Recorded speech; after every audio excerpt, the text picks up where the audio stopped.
많은 사람들이 바라고 원하는 삶 중에 하나가 평안하게 사는 것입니다. 평안하다는 것은 아마도 우리가 살아가는 삶의 형편이 좀 다 다를 수 있지만 아마 특별한 어려움이나 혹은 고난이 없는, 그래서 우리가 순탄하다고 말하는 그런 삶을 살아가는 것을 우리는 다 기대하고 또 소망합니다.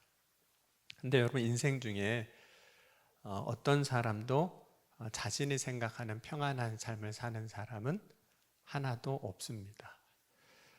왜냐하면 이 고난이라고 우리가 부르는 것이 여러 가지가 될 텐데, 혹은 어려움이라고도 할 수 있는 그것이 사실 우리의 인생의 한 부분이기 때문입니다. 아마 인생의 고난은 아담 이후에 모든 사람에게 주어진 삶의 한 부분이라고도 할 수 있습니다. 창세기 3장 16절 17절 보면 또 여자에게 이르시되 내가 내게 임신하는 고통을 크게 더하리니 내가 수고하고 자식을 낳을 것이며, 또 아담에게는 이렇게 말씀하셨습니다. 아담에게 이르시되 내가 내 아내의 말을 듣고 내가 내게 먹지 말라는 나무 열매를 먹었은즉 땅은 너로 말미암아 저주를 받고 너는 내 평생에 수고하여야 그 소산을 먹으리라. 여기서 수고라는 단어가 나오는데, 그 수고해야 한다는 것이 어쩌면 우리의 삶에 있어서는 어려움이 되고 때로는 고난이 되기도 하고 또 고통이 되기도 합니다. 그럼에도 불구하고 하나님은 그 고통 가운데 또 어려움 가운데 있는 인생을, 사람을 그냥 거기에 살게 하지 아니하시고 거기서 구원해 내시는 거거든요. 그래서 하나님의 구원의 은혜가 이제 우리에게 임하게 하시는 겁니다. 그러면 하나님의 구원의 은혜는 어떻게 또 우리의 삶에 임하게 되는 걸까요? 그러니까 인간의 삶에는 다양한 삶의 문제들, 뭐 이런 것들이 있거든요.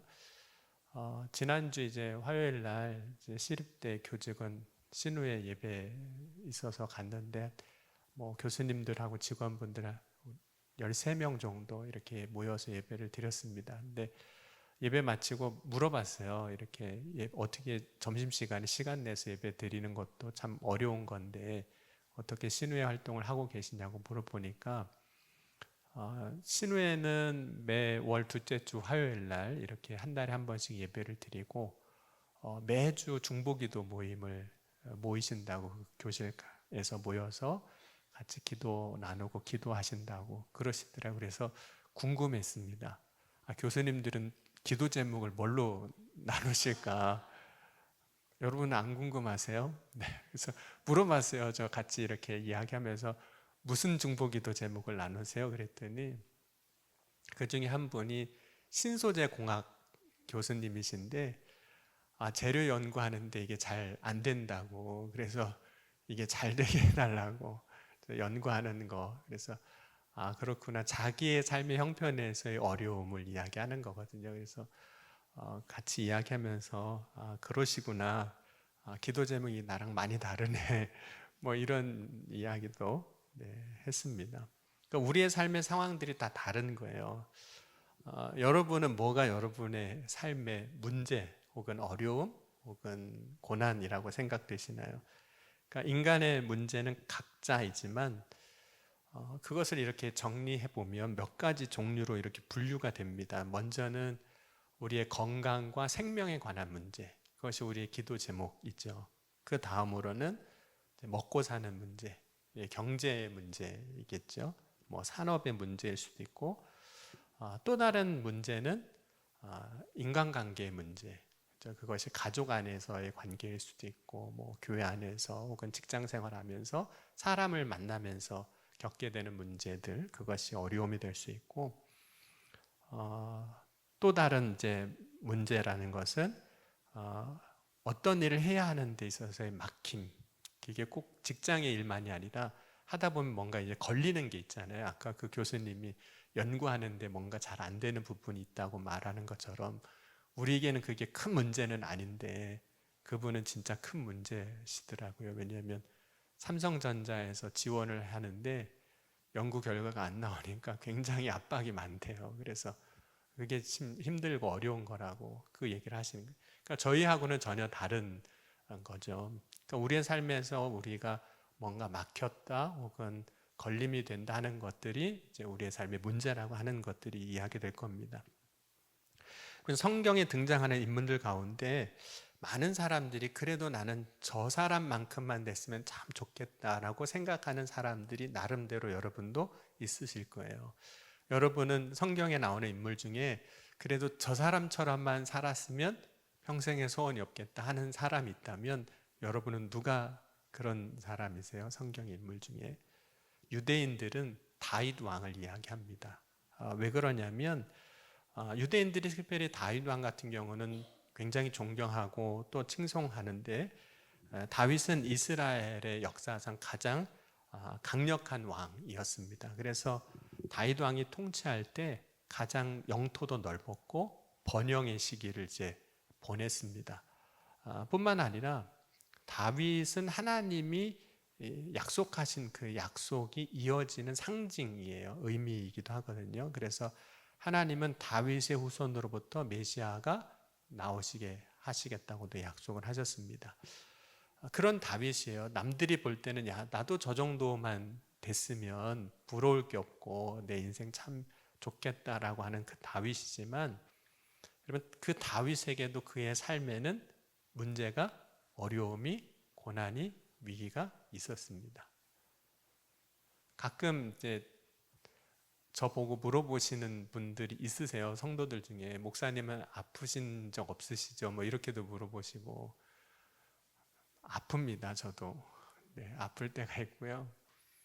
어려움이 없으시죠? 네, 이렇게 웃고 있어도 네, 어려움은 있습니다. 그러니까 다 있어요. 그러니까 다윗이 남이 볼 때는 참 부러워 보여요. 참 이 정도 되면 얼마나 좋아. 나는 저 정도만 돼도 평생 소원이 없겠다. 이런 다윗이어도 그에게 어려움이 있었다는 거예요.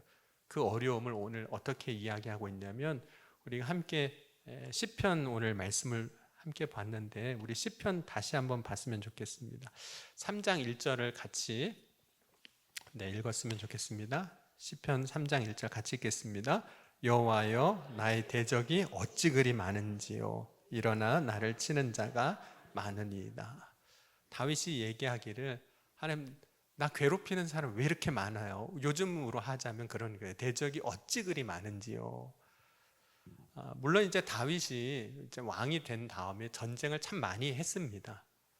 물론 이제 전쟁을 할 때마다 하나님께서 다윗이 어디를 가든지 이기게 하시느니라 이렇게 말씀하고 있어요. 그러니까 뭐 늘 이기긴 했죠. 많이 승리를 했습니다.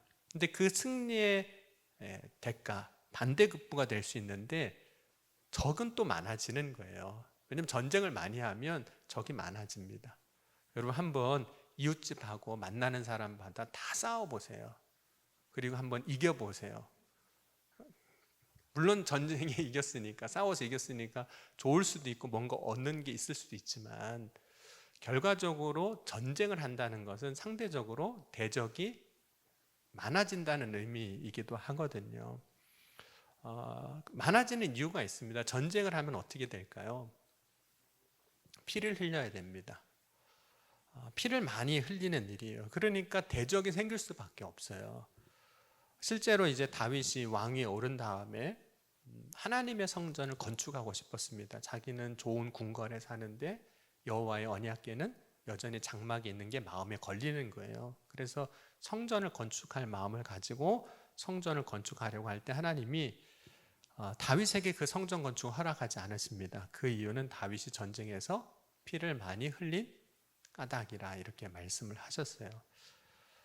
다윗이 왕위에 있으면서 대적은 어디에 있었던 걸까요? 전쟁을 많이 해서 대적이 생겼다면 그 적은 어디에 있는 거죠? 나라 밖에 있는 겁니다. 그죠? 내가 다스리는 이 통치하는 영역에 있는 게 아니라 그 밖에 있는 거죠. 전쟁에서 대적이 생겼다면 주변 나라들과 실제로 전쟁을 했어요. 물론 다윗이 왕이 되기 전에 사울 왕이 죽이려고 했던 때가 있었습니다. 그때는 사울 왕이 나의 대적이 됐기도 했었던 거죠. 근데 사울 왕의 그 가족은 다 죽었습니다. 그래서 내부적으로는 이제 적이 없는 줄 알았어요. 다윗은 밖에 적이 있는 줄 알았거든요. 하지만 다윗에게 새로운 적이 나타나거든요. 그 적이 누구냐면 아들 압살롬이에요. 이름도 참 압살롬이잖아요. 네, 압살롬인데 압살롬은 다윗하고 미아가라는 그 아내 사이에서 태어난 다윗의 세 번째 아들입니다. 근데 용모가 굉장히 출중을 했어요. 그래서 백성들의 마음도 나중에 사서 이렇게 반역도 할 수 있었던 건데 정말 흠 잡을 데 없는 외모, 실력 갖고 있는 그런 아들이었습니다. 그런데 그 다윗의 아들 중에 하나였던 이 압살롬이 반역을 하는 거예요. 아버지를 대드는 거죠. 우리식으로 이야기하면. 근데 압살롬이 반역을 할 때 사실 다윗이 제대로 대응을 사실 못합니다. 그래서 예루살렘 성을, 다윗 성을 이제 버리고 광야로 도망가게 되는 겁니다. 오늘 함께 본 이 시편이 그때의 상황을 이야기하고 있는 시편이에요. 아들이 반역해서 지금 성을 버리고 도망가는 그런 상황인 거죠. 그 장면이 이제 사무엘하 15장 13절에서 15절에 이렇게 말씀을 하고 있습니다. 전령이 다윗에게 와서 말하되 이스라엘의 인심이 다 압살롬에게로 돌아갔나이다 한지라. 다윗이 예루살렘에 함께 있는 그의 모든 신하들에게 이르되 일어나 도망하자. 그렇지 아니하면 우리 중 한 사람도 압살롬에게서 피하지 못하리라. 빨리 가자. 두렵건대 그가 우리를 급히 따라와 우리를 해하고 칼날로 성읍을 칠까 하노라. 왕의 신하들이 왕께 이르되 우리 주 왕께서 하고자 하시는 대로 우리가 행하리이다. 보소서 당신의 종들이니이다 하더라. 그래서 다윗 왕이 이제 급히 다윗성을 버리고 이제 도망가게 됩니다. 그때 다윗의 마음은 어땠을까요? 막 대적이 없는 것처럼 그 당당하던 그 권력 가운데 있던 다윗이 어느 날 아들의 반역으로 인해서 왕위를 버리고 성을 버리고 이제 광야로 도망가야 하는 그때의 다윗 왕의 심정 혹은 아버지의 심정일 수도 있죠. 갑자기 이제 왕위에 내려와야 되니까 아쉬웠을까요? 권력을 놓아야 하는 그런 아쉬움. 반역을 당하면 어떨까요? 여러분 누군가가 여러분 뒤통수를 치면 어떨까요? 억울하고 분하고 화가 나고 분노가 치밀할 수도 있습니다. 한편으로는 자기의 그런 상황이 슬플 수도 있는 거죠. 혹은 권력을 잃은 사람의 어떤 두려움, 절망을 느낄 수도 있습니다. 그런데 다윗이 예루살렘을 떠나면서 이런 이야기를 하게 됩니다. 우리 사무엘하 15장 23절 그리고 26절까지는 한번 같이 읽어보겠습니다. 사무엘하 15장 23절에서 26절. 아들의 반역으로 성을 버리고 도망가는 아버지 왕의 심정을 한번 생각하시면서 읽어보셨으면 좋겠습니다. 사무엘하 15장 23절에서 26절입니다. 함께 읽겠습니다. 온 땅 사람이 큰 소리로 울며 모든 백성이 앞서 건너가매 왕도 기드론 시내를 건너가니 건너간 모든 백성이 광야길로 향하니라. 보라 사독과 그와 함께한 모든 레위 사람도 하나님의 언약궤를 메어다가 하나님의 궤를 내려놓고 아비아달도 올라와서 모든 백성이 성에서 나오기를 기다리는도다. 왕이 사독에게 이르되 보라 하나님의 궤를 성읍으로 도로 메어가라. 만일 내가 여호와 앞에서 은혜를 입으면 도로 나를 인도하사 내게 그 궤와 그 계신 대로 보이시리라. 그러나 그가 이와 같이 말씀하시기를 내가 너를 기뻐하지 아니한다 하시면 종이 여기 있사오니 선이 여기시는 대로 내게 행하시옵소서 하리라 하고 이제 다윗이 신하들과 대화하는 장면입니다. 여러분 다윗이 이제 성읍에서 나올 때 신하들이 제사장이 무슨 얘기를 하냐면 빨리 도망가야 됩니다 하면서 뭐라고 얘기하냐면 언약궤를 가져왔습니다. 그러니까 이거 가지고 우리 빨리 도망갑시다 이런 이야기를 해요. 그런데 그런 신하들을 향해서 다윗이 뭐라고 하냐면 그 하나님의 궤는 언약궤는 다시 성으로 갖다 놓으라는 거예요. 그러면서 25절에 이런 이야기를 합니다. 만일 내가 여호와 앞에서 은혜를 입으면 도로 나를 인도하사 내게 그 궤와 그 계신 대로 보이시리라 라고 이야기를 합니다. 그럼 만약 하나님이 허락하시지 않는다면 여기서 끝나는 거지. 이렇게 얘기를 하는 거예요. 그런 다윗의 이 고백을 이렇게 들어보면 거기에는 사실은 슬픔도 앞서 우리가 이야기한 것처럼 뭐 억울함이나 분노라든지 두려움 이런 것은 전혀 없어 보입니다. 오히려 굉장히 담담해요. 네, 우리가 어떤 그런 상황에서는 막 감정적으로 막 격해질 수도 있는 그런 상황이거든요. 그런데 사실 굉장히 담담하는 겁니다. 물론 이제 이런 일이 일어나기까지 지난날 아마 자신의 삶을 돌아보는 기회가 됐을 겁니다. 내가 했던 말, 결정들, 또 특별히 아버지로서 자식에게 했던 어떤 상황들 다 생각했을 거예요. 아마도 우리도 아마 비슷하게 될 텐데, 내가 그때 압살롬에게 이렇게 해줬으면 이렇게까지 아들이 반역하지는 않았을 텐데, 뭐 그런 생각도 났을 거예요. 우리는 항상 그런 이야기를 하잖아요. 그때 그랬으면 이랬을 텐데, 이렇게 했으면 안 그랬을 텐데, 이렇게 했으면 더 나았을 텐데 왜 내 그때 됐을까? 그런 후회를 하기도 하는 거거든요. 그런데 다윗은 지금 오직 한 가지만 이야기하고 있습니다. 그것은 오늘 이 사무엘하 15장 읽은 말씀은 뭐냐면, 앞으로의 나의 모든 이 앞으로 벌어질 일에 대한 상황에 대한 것은 하나님께 맡깁니다. 이런 고백이에요. 다시 돌아오게 하시는 것도 하나님의 뜻이라면 그렇게 하실 것이고, 그렇게 하시지 않고 압살롬의 반역이 성공해서 이걸로 끝난다면, 그래서 내가 왕위가 여기서 끝난다면 그것도 하나님의 뜻이라면 나는 그렇게 하겠다라는 거예요. 그러면서 이런 고백을 하는 겁니다. 구원은 하나님께 있는 거라는 거예요. 하나님께 있다. 이 고백이 참 놀라운 믿음의 고백인 거죠. 여러분, 다윗은 나의 삶의 대적이 어찌 그리 많은지요라고 고백을 했습니다. 그리고 대적들의 그 말, 특별히 다윗이 이제 아들의 반역으로 도망가야 하는 그 다윗의 뒤통수에 대고 하는 말도 사실 알았어요. 그러면 압살롬은 아버지를 반역하고 왕자를 차지하면서 이런 이야기를 했을 겁니다. 다른 사람들이 다 했던 것처럼 시편 3편 2절에 그는 하나님께 구원받지 못한다는 거예요. 하나님이 구원하실 것 같으면 이런 일이 일어나지도 않게 하셨겠죠. 구원받지 못한 사람이라는 거죠.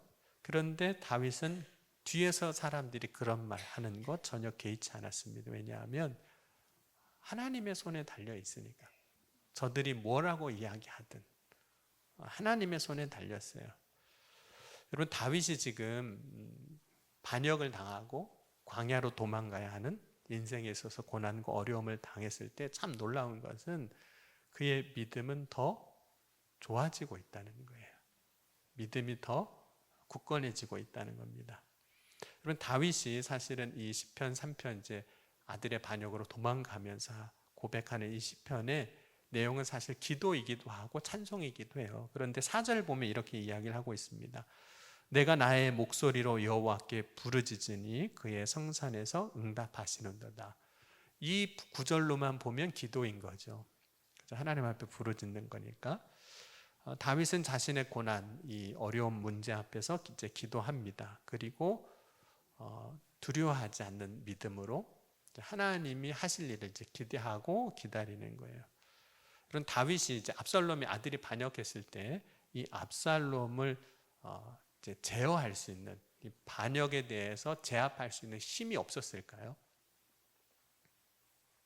있었습니다. 사실은 압살롬이 물론 이제 기습을 했기 때문에 기회는 처음에 놓쳤지만 사실은 다윗이 이 압살롬의 반역에 대해서 제압할 수 있는 그런 힘이, 능력이 있었어요. 여전히 다윗을 따르는 사람이 있었고 그렇습니다.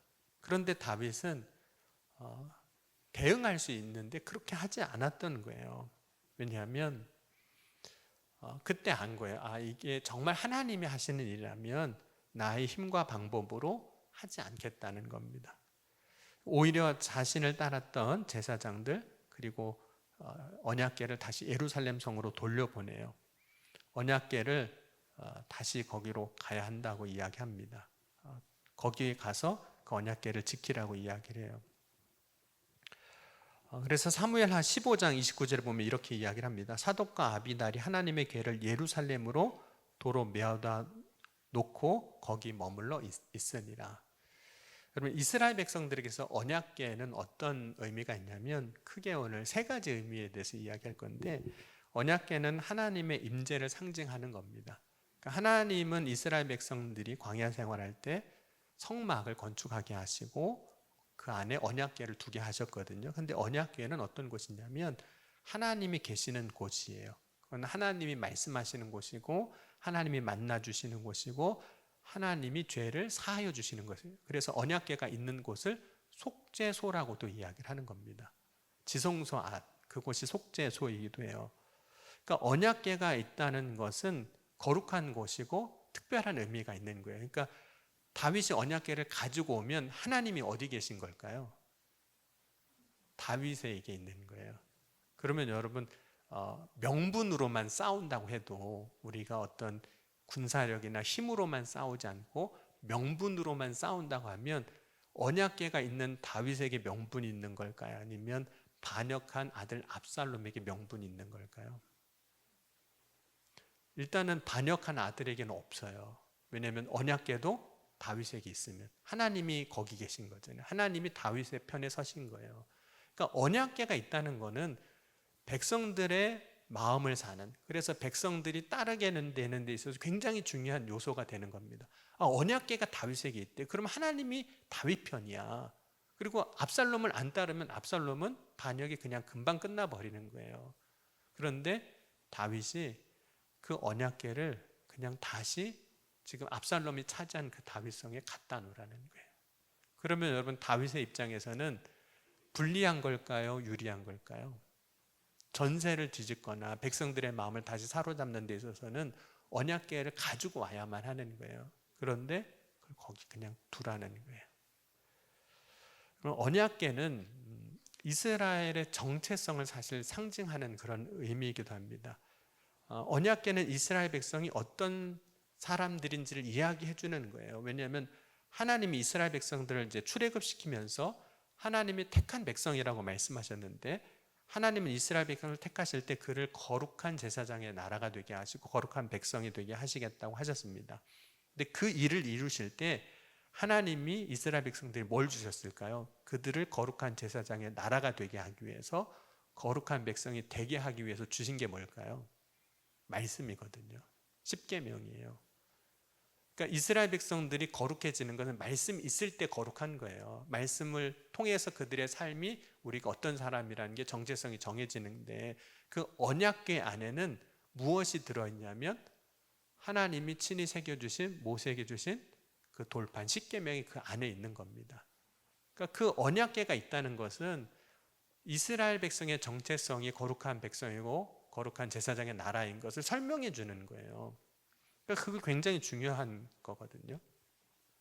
그러니까 이스라엘 백성들에게서 언약궤가 없다는 건 우리의 정체성을 잃어버리는 거하고 똑같은 거가 되는 겁니다. 그런데 지금 압살롬에게 그러면 그 언약궤가 가게 되는 거예요. 그러면 다윗에게는 불리한 거잖아요. 이거는 다윗이 다시 정권을, 권력을 차지하는 데 있어서 굉장히 중요한 게 언약궤입니다. 그런데 지금 있는데 다시 갖다 놓으라는 거예요. 여러분, 언약궤는 또 어떤 의미가 있냐면 승리의 상징이기도 합니다. 그래서 이스라엘 백성들이 전쟁에 나갈 때 어떻게 했을까요? 언약궤를 가지고 가기도 했어요. 하나님이 이기게 하시니까. 그래서 여러분, 이스라엘 백성들이 이제 가나안 땅을 점령한다는 것은 이제 전쟁을 해야 된다는 거거든요. 그래서 광야 생활 끝나고 이제 가나안 땅에 들어가는 첫 번째 요단강을 건널 때 제일 먼저 뭐가 앞서가게 했을까요? 언약궤를 맨 제사장이 앞서갑니다. 그리고 그들의 발이 먼저 요단강가에 디뎌지게 하는 거예요. 여러분, 여리고성을 무너뜨릴 때 제일 앞에 뭐가 앞서갔을까요? 눈치껏 대답하시면 됩니다. 언약궤는 승리의 상징이에요. 언약궤를 메고 가는 거예요.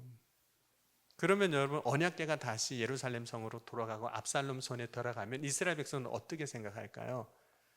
승리는 이제 압살롬한테 있다. 왜냐하면 언약궤가 여기 있으니까. 그러면 다윗은 언약궤를 다시 다윗성으로 갖다 놓으면 안 되는 거예요. 이거는 민심을 잃어버리는 것이고 신앙적인 이스라엘의 정체성, 모든 걸 다 생각해도 이건 갖다 놓으면 안 되는 건데 갖다 놓으라고 하는 겁니다. 다윗은 언약궤를 자신이 떠날 때 가져가지 않고 예루살렘 성에 그대로 다윗 성에 두게 합니다. 다윗이 이제 정말 포기해서 그런 걸까요? 이제는 끝났구나. 뭐 그거 한다고 이제 달라질 것 같지 않으니까 포기해서 그런 걸까요? 그렇지 않습니다.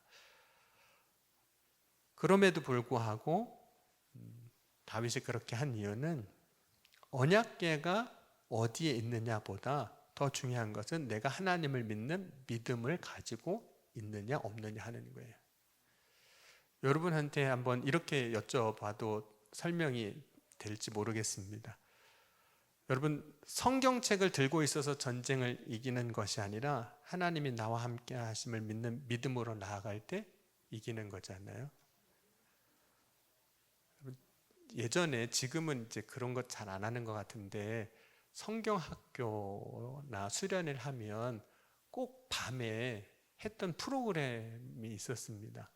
여러분 때는 그래도 다 하셨을 것 같아요. 마지막 날에는 캠프파이어 하고, 그죠? 첫째 날에는 담력 훈련한다고, 그죠? 묘지에 가고 뭐 그랬잖아요. 저도 그래서 묘지 뒤에 가서 불도 많이 피우고 그랬거든요. 쑥불 피워가지고 막 연기 나고 막 소리 나게 하고 뭐 그런 거 했거든요.